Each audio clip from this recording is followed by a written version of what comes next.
नई कृषि नीति और बढ़ती महंगाई के साथ ही साथ बढ़ रहे आपराधिक मामलों के विरोध में सोमवार को शास्त्री घाट पर जन अधिकार पार्टी ने धरना प्रदर्शन किया। इस दौरान जन अधिकार पार्टी के जिला अध्यक्ष बबलू मौर्य ने कहा कि जब तक केंद्र सरकार नई कृषि नीति को वापस नहीं लेती, हम ऐसे ही धरना प्रदर्शन करेंगे। इस दौरान पार्टी ने राष्ट्रपति के नाम संबोधित एक ज्ञापन भी पुलिस को सौंपा।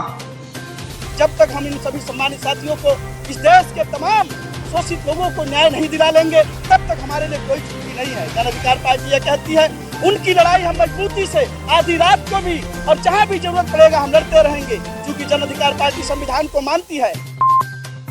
सोशल मीडिया एवं सुरक्षा सामर्थ्य के साथ आत्मनिर्भर भारत पर चर्चा के साथ भाजपा का मंडलीय प्रशिक्षण वर्ग का दूसरा सत्र सोमवार को संपन्न हुआ। भारतीय जनता पार्टी राष्ट्रीय नेतृत्व के निर्देश पर राष्ट्रव्यापी मंडल प्रशिक्षण वर्ग कार्यक्रम के अंतर्गत वाराणसी की सेवापुरी में मंडल प्रशिक्षण कार्यशाला का आयोजन किया गया। इसमें 2014 के बाद भारत की राजनीति में आया बदलाव एवं हमारा दायित्व के संदर्भ में जिला अध्यक्ष हंसराज विश्वकर्मा ने विचार रखे और उपस्थित कार्यकर्ताओं को संबोधित किया।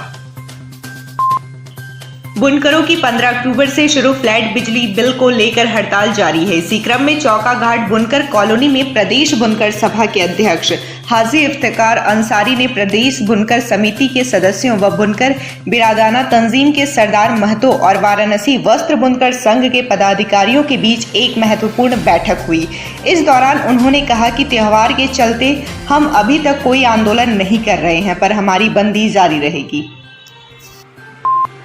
कोविड-19 के खिलाफ 95वीं बटालियन का अभियान जारी। सोमवार को विश्वनाथ मंदिर सहित कई क्षेत्रों में चलाया सैनिटाइजेशन अभियान।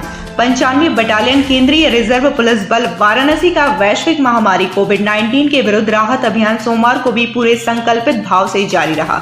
बटालियन के कमांडेंट नरेंद्र पाल सिंह की अध्यक्षता में सोमवार को मुख्यालय में अधिकारियों की बैठक हुई, जिसमें कोरोना वायरस से जनित चुनौतियों और उसके निराकरण पर विस्तार से चर्चा हुई।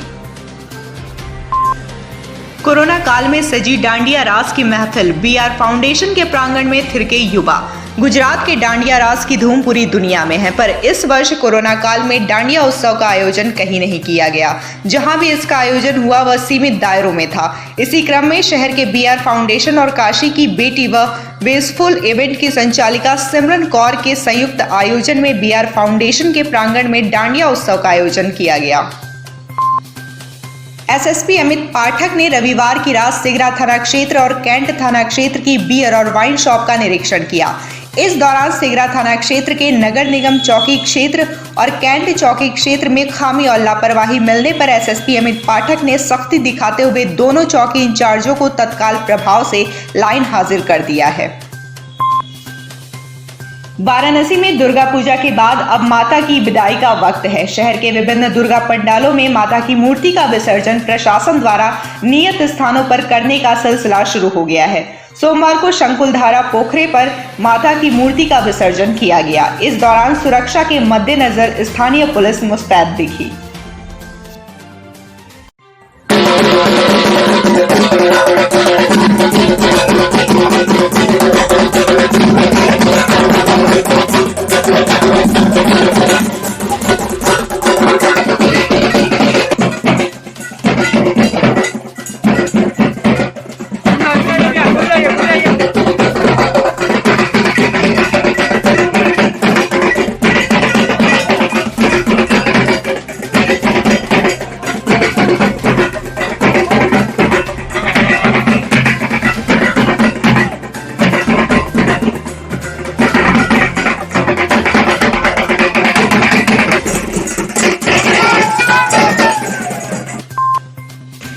काम कर रहे थे ना, सबसे ऊपर से सब लोग नीचे आए ना। जस्ट साइड हो जाए यार, 1 मिनट अभी ऐसे साइड हो। एक लोग, 2 लोग नीचे थे और 2 लोग ऊपर थे। लोग नीचे मतलब जमीन में थे कि ऊपर थे, लोग नीचे थे। कैंट थाना क्षेत्र के सदर बाजार इलाके में सोमवार को उस समय बड़ा हादसा हो गया जब एक मकान का निर्माणाधीन बर्जा गिरने से 4 लोग घायल हो गए। चीख पुकार सुनकर लोगों ने तुरंत मलबे से दबे 4 लोगों को बाहर निकाला और छावनी परिषद के अस्पताल लेकर पहुंचे, जहां एक व्यक्ति को गंभीर अवस्था में ट्रॉमा सेंटर रेफर कर दिया गया। सभी घायल मिस्त्री और मजदूर हैं और बर्जे को बनाने के लिए पैड पर खड़े थे जब यह हादसा हुआ। जाइए आप लोग घर जाइए, हटिए यहाँ से, हट जाइए, जाइए जाइए आप लोग, जाइए, भीड़ मत लगाइए।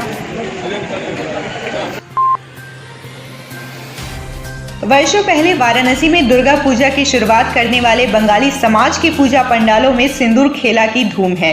शहर के सोनारपुरा, बंगाली टोला, शिवाला, पांडे हवेली, केदार घाट आदि इलाकों में इस समय मां को विदा करने के लिए बंगाली समुदाय सिंदूर खेला की रस्म निभा रहा है। बंगाली मान्यता के अनुसार मां दुर्गा शारदीय नवरात्र में अपने मायके वर्ष में एक बार आती हैं और आज उनकी वापसी का दिन होता है। दिन माँ दुर्गा को हम लोग सिंदूर लगा के उनको विदाई करते हैं, उनको मिठाई खिलाते हैं। फिर उनको सिंदूर लगाने के बाद हम लोग जो सुहागिन लोग जो है, मैरिड वुमेन है, हम लोग एक दूसरे को फिर सिंदूर लगाते हैं। कान को शुभ मानते हैं। तो कान से ना देखिएगा, जब शादी होती है लड़कियों की तो वो लोग भी मुँह कान से ढक के आते हैं। तो माँ को भी हम लोग कान से पहले उनको पूरा वो करते हैं, मतलब आरती करते हैं। उसके बाद फिर माँ को सिंदूर लगा के अर्चना रमन। और ये बंगाली परंपरा के हिसाब से बहुत अच्छा लगा। होली के बाद मुझे लगता है, लॉकडाउन के बाद ये एक ऐसा त्यौहार पड़ा है जिसमें आपस में सभी लोग मिले हैं और सिंदूर की होली खेले। मुझे बहुत अच्छा लगा। वाराणसी में सोमवार को 106 कोरोना पॉजिटिव मरीज मिले हैं। जिले में बीते 24 घंटे में 2 मरीजों की मौत कोरोना के कारण हुई है। सोमवार को 72 लोग होम आइसोलेशन से तथा एक व्यक्ति अस्पताल से स्वस्थ होने के बाद डिस्चार्ज किए गए हैं। जिले में कोरोना से मरने वालों का आंकड़ा 265 है। अब तक 16,525 कोरोना पॉजिटिव मरीज वाराणसी में मिल चुके हैं। इनमें से 15,472 लोग स्वस्थ हो चुके हैं, जबकि एक्टिव मरीजों की संख्या 788 है।